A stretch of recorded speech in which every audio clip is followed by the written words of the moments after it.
ตื่นเช้ามื้อนี้ก็ยังอยู่บ้านย่าคือเก่าจ้ากินข้าวกินน้ำแล้วบ้านนี้ก็สิพากันไปวัดตอนบ่ายๆก็สิกลับบ้านเจ้าของกลับบ้านเทศกาลจังสิแบ่งกันอย่างดีเด้บ่ว่าสิเป็นปีใหม่หรือว่าสงกรานต์แบ่งกันผู้ละครึ่งไปนอนบ้านละครึ่งใครแน่แต่ว่าอยู่จังหวัดเดียวกันแต่ว่าคนละอำเภอก็สิไปมาง่ายแน่จักหน่อยเช้ามื้อนี้เฮ็ดหยังกินว่าติไปเปิดเบิ่งหมอเห็นย่าต้มเนื้อไว้โอ้ยเนื้ออีกแล้วว่าติมาบ้าน8มื้อกินเนื้อไปละ7มื้อของว่าบ้านเฮาเนาะยามมีบุญมีงานเทศกาลจังสิเนื้องัวนี่หลายเด้ลาบก้อยซอยแซ่เฮ็ดซุเมนูอร่อยป้าเอียงเพิ่นก็จัดการย่างปลาหลาดเพิ่นว่าเพิ่นสิต้มว่าซั่นปลาหลาดก็สิโตคล้ายๆปลาโลดนี่ล่ะแต่ว่าหังโตใหญ่กว่าปลาโลดเพิ่นก็เฮ็ดตามสูตรเพิ่นหั่นล่ะอันนี้เขาเฮ็ดบ่เป็นเด้อก็เลยบ่ได้ซอยเพิ่นเนาะส่วนปูกับหลานนั่นบ่เข้าไปสวนบักเขือเทศจ้าเก็บเตรียมมาไว้ให้เอาเมื่อบ้านคอยก็สิเป็นบักเขือเทศพวกที่เพิ่นโละแล้วนั่นล่ะย่าก็สั่งบักเขือมานำถุงนึงถุงบักย้ายเด้นั่นน่ะต้มปลาบ้านเฮาก็ต้องใส่มดแดงสุ่มๆเด้เนาะนี่เลยบ้านนี้เป็นไดปูไปหักเอาหังมดแดงมาเลยเด้นั่นน่ะได้มาละสั่นลงใส่หม้อเลยมีหอดไข่ก็ยังว่าย่าก็ป้าเอียงก็เลยว่าไปแย่เพิ่นว่าหาได้ก้อยว่าซั่นแล้วอยากกินเช้านี่ก็บ่ได้เฮ็ดซอยเพิ่นเลยว่าเป็นเมนูที่บ่ค่อยถนัดปานใดแต่ว่าถามว่ากินบ่ก็กินได้อยู่เด้ก็ยังว่าแม่นางอันนี้เนี่ยบ่กินเบิดซุอย่างซุแนวบางอย่างอีหยังแปลกๆจังซี่ก็กินได้แต่ว่าบ่ถึงขนาดว่ามากนั่นนะลองกินเพราะแต่เขาตัวบ่ได้หั่นละเนาะป้าเอียงก็มาล้างบักหอยไปต้มน้ำบาดส่วนปูนั่นบ่ไปแย่เบิ่งไข่มดแดงอยู่หลังเถียงนั่นล่ะบุ้ยเบิ่งติล่ะนั่นน่ะขนาดว่าแย่เหาะบาท2 บาทก็ยังพอได้อยู่เด้นี่ล่ะบรรยากาศบ้านเฮาเนาะโดยเฉพาะมาอยู่หน้าจังซี่เฮือนปูกับเฮือนย่านี่เพิ่นย้ายออกมาอยู่หน้าเด้แต่กี้ก็อยู่ในบ้านนั่นล่ะออกมาเฮ็ดหน้าเฮ็ดไร่เฮ็ดสวนเพิ่นก็เลยย้ายมาอยู่ทงเลยบรรยากาศบ้านเฮาก็สิประมาณนี้ล่ะว่าแต่อยากกินหยังเนาะย่างออกไปน้ำหัวน้ำสวนมีเบิดคูยางคูแนวอยากกินไข่มดแดงก็ย่างออกไปแย่เอาเหาะ 2-3 บาทเท่านั้นก็พอได้ก่อยอยู่เด้แล้วอยากกินเช้านี่นั่นบ่อุ้ยหลายอย่างหลายแนวคือเก่ามีหอดแกงหน่อไม้สมใส่เนื้อต้มบักหอยพอเสร็จเรียบร้อยเบิดซุอย่างบาดนี้ปูก็มาจัดการตำบักทั่วจ้าแล้วอยากกินตักพร้อมเรียบร้อย2เช้านี่บ่เคยขาดเด้ตั้งพวตลอดเด้น่ะนะพร้อมสแตนด์บายตลอดผู้ใดอยากเปกมาเปิดเปกได้เลยแล้วอยาก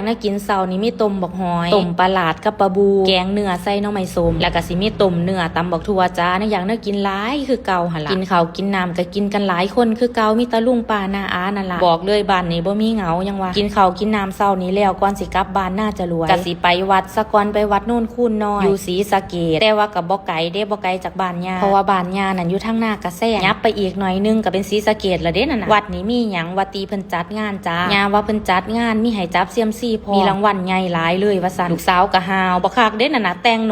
น้าอย่างดีเด้ไปหาคนหาศอกเอาแป้งแม่ออกมาทาเพิ่นได้เพิ่นตามภาษาเด็กน้อยหั่นล่ะเนาะเห็นผู้ใหญ่เฮ็ดหยังก็เฮ็ดนำกว่าสิออกจากเฮือนจากบ้านได้นั่นบ่คือเก่าจ้าเสือซาถาพ่อบ้านคือเก่าส่วนย่ากับป้าเอียงเพิ่นก็ออกมาก่อนเพิ่นมาถ่าอยู่วัดแล้วส่วนข่อยกับพ่อบ้านแล้วก็เด็กๆก็ตามมาจ้านี่เห็นบ่จอดรถได้ย่างเข้ามาบุ้ยของเล่นแหมร้านขายของหลายบ่คักข่อยก็เลยว่าบ่ผ่านด่านดอกนี่สรุปแล้วก็บ่ผ่านอีหลีเด็กน้อยก็แวะซื้อของกินของเล่นซะก่อนว่าอย่าฟ้าวเพิ่นก็บ่ฟังเด้นั่นน่ะเอาจนได้บ้านนี้ย่างเข้ามาเพิ่นจัดงานแม่อุ้ยงามแต่ว่าหังบ่ได้ย่างทั่วดอกเด็กน้อยก็แอวก็อุ่นอยากออกอยากไปเอาของเล่นนั่นนะก็ได้ย่างเบิ่งซ้ำนี่ล่ะแต่ว่าที่จริงนั่นบ่ซุ่มดอกไม้ที่เพิ่นจัดนั่นโอ้ยหลายเด้หลายสุ่มละล้านตาบ่คักเลยเพิ่นคือจัดได้งามแท้บุล่ะใส่ดอกไม้จัดนี่โอ้ยบักยางคักเลยเด้นั่นน่ะแนมไปทางใดก็เต็มไปด้วยดอกไม้ดอกคูณดอกหยังแหน่บุล่ะย่างได้บ่พอข้าวบาดนี้ลูกสาวก็เลยว่าไปเพิ่นว่าออกไปหายาก็เลยได้พาเพิ่นย่างออกมานั่นล่ะแต่ว่าแดดนี่บ่อุ้ยร้อนแฮงร้อนคักร้อนแน่นั่นเด้ย่ามาแล้วบาดนี้เพิ่นย่างออกมารับเอาว่าไปทางพุ่นว่าสั่นไปหาป้าเอียงอยู่พุ่นอยู่หม่องเพิ่นจับเซียมซี่พุ่นว่าสั่นบรรยากาศวัดเพิ่นก็บ่ได้ถ่ายให้เบิ่งหลายดอกเพราะว่ามันร้อนแหมย่างลูไปหาแต่ห่มเท่านั้นเด้นี่เด้รางวัลเซียมซี่เพิ่นรางวัลใหญ่เพิ่นก็มี iPhone 17 Pro Max พุ่นเด้มีจักรยานไฟฟ้ามีมอเตอร์ไซค์มีตู้เย็นทีวีเครื่องซักผ้ามีเบิดเลยรางวัลใหญ่แต่ว่ารางวัลน้อยนั่นบ่แต่ว่าไปจับนั่นบ่ส่วนมากสิได้แต่รางวัลน้อย มาฮอดพอบ้านไปจับเริ่มแรกเบิด200เบิ่งติล่ะนั่นได้แต่มากับผงสุรสว่าซั่นบ้านนี้ข่อยก็เลยลองไปจับไปอีก300เพิ่นว่าถ้าได้รางวัลใหญ่สิมีลายเส้นว่าซั่นเจ